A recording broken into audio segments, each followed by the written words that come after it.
Monday afternoon quarterbacks are here to throw the bombs at tempting targets. Let's get the trio throwing their thoughts around in their usual entertaining style. Greg Weston's with the Earnscliffe Strategy Group. Kate Harrison with the Sumis Strategies. Greg McEachern with Proof Strategies.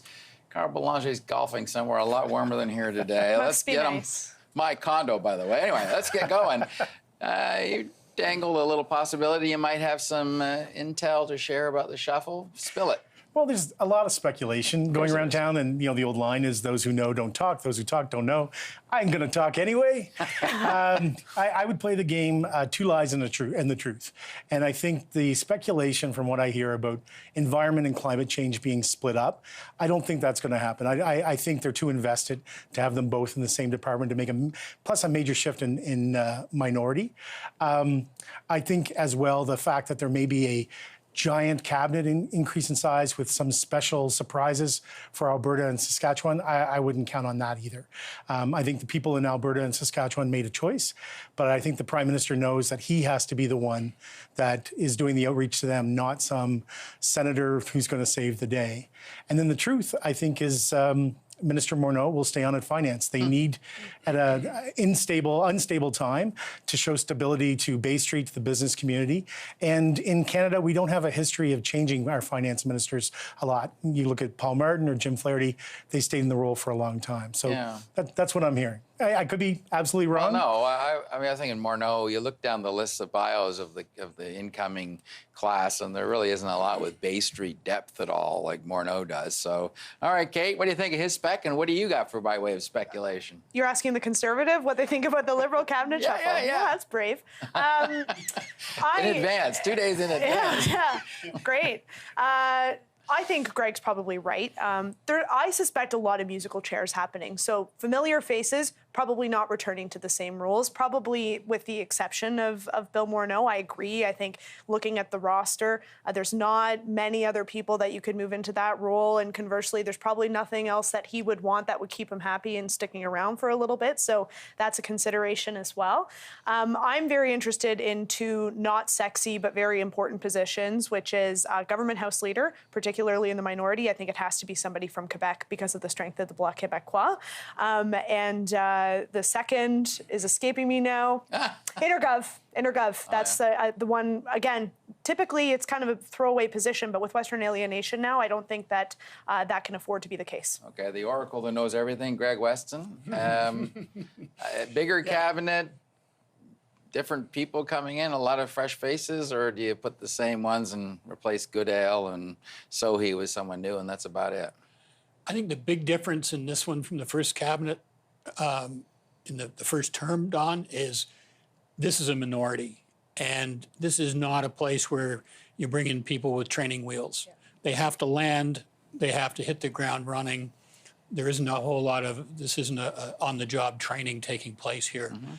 At the same time, you've lost some of your most capable old hands, if not lost, at least our sideline, Jim Carr, I'm thinking, Dominic LeBlanc, both of whom are recovering from serious illnesses.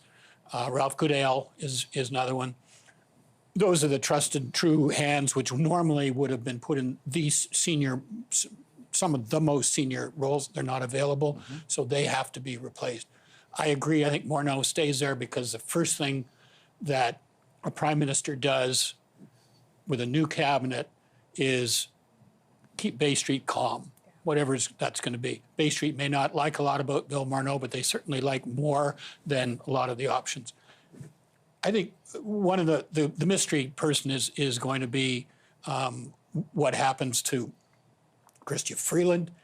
This is someone who has, obviously because of her activities with CUSMA or NAFTA 2, has earned a promotion of some kind. Where do you go from there? I think it's going to be Deputy Prime Minister, and I think that's going to be the role that she is going to use. They're going to use a lot of her in the West to be the messenger. And basically the message to the West is you have someone who basically has the Prime Minister's mantle to carry to the West. Okay. Anything you want to add? I'm curious, though. You're the one that says no phony baloney Western representation. You don't bring someone out of the blue. But how do you sort of deal with that giant blue void in the middle of the prairies that says we're not sending you anybody, and not infuriate what we were hearing a little bit in the earlier segment. Well, but that's the task that Dominion has handed the Prime Minister.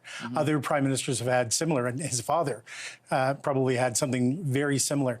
I think it's a damned if you do, damned if you don't. He runs the risk of tokenism if he was to appoint a senator. And, he's made some decisions around the Senate that may make it probably more tough for this Prime Minister than any other to bring a senator into the cabinet fold. And I really think it's on him. Should he follow Mr. Weston's advice and do a deputy prime minister, that could take some of the weight off his shoulders. So whether that's internationally or domestically, he's got someone who, you're not getting the prime minister, but you're getting pretty damn close. And this is, my trusted person. Those are the ways that he's going to have to come up with. I got to ask you something. So the former prime ministers do a lot of work after they leave office. Chrétien, Mulroney, Paul Martin did some stuff, but I've never heard of a former prime minister being hired by another province to sort of break down trade barriers. Well, Stephen Harper has been hired by Saskatchewan to tag along with the premier on trade missions and the like, a couple $100,000 ago. Is this okay? Do you think that's a smart move, strategically speaking, for Scott Moe?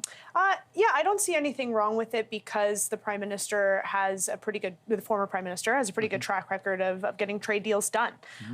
This doesn't strike me as an outright patronage appointment in the way that some others may be. Business. I think it's business, and I think that he's qualified to do it.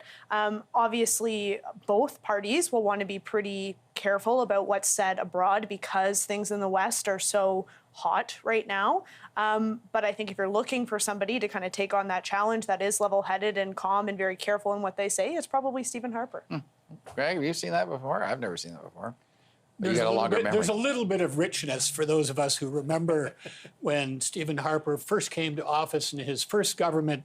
His first bill was the Accountability Act, which promised to get rid of the revolving door, people coming into politics and then just going out the door and making money out of their previous positions. It's nice to see that he's done that job.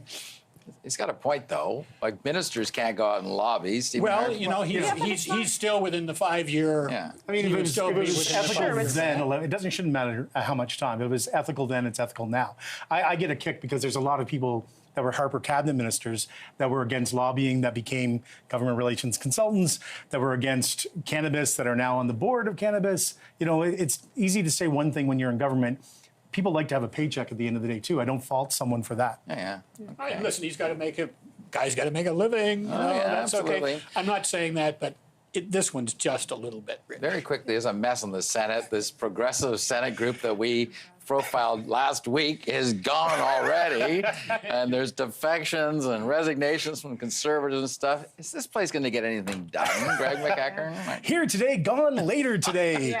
It's embarrassing. I call the Senate the island of unintended consequences. I mean, it looked really positive last week that a bunch of senators were getting together. I think there's something that we're not quite hearing all the information about. Is how much money you get when you form one of these caucuses. They have to be very careful because they've done some steps in the last couple of years to actually redeem the reputation of the sleepy second thought. I would call it. So I think it sounds a bit ridiculous. Quick last words from you guys. I'm curious to see how much patience Jagmeet Singh has with the Senate, because to your initial point about whether or not anything's going to get done, it seems pretty unlikely. So will those major bills and initiatives that the Trudeau Liberals want to pass actually make it through unamended or without significant amendment? I don't know how much patience the NDP is going to have for things getting delayed in the Senate. Who cares? It's the NDP. They're fourth place party. Well, no, but Greg? I mean, how long does he continue to prop up the minority if nothing's actually getting done? Greg, last word to you. We've talked about pizza parliaments that have come out of minorities before. Now we got a pizza Senate and seems to be changing the flavor almost hourly. I think all it does, Don, is reaffirm to the people who are left in this country who care about the Senate that it's gone from weird to bizarre. And if anything, it's just going to complicate the legislative process. There'd be enough negotiation going on in the House of Commons. Now you're going to have, 5 different factions negotiating in the Senate. I think it's going to be exhausting for them. Okay. You're not going to the Senate, are you, Don? Heck no. I thought I'd ask. Inquiring minds. Yeah. No, We're just going to cut into their nap time. We're missing you already. unless they have a red chamber in Florida or somewhere, I'm not going. All right, thank you all. We'll see you next an week. option. Coming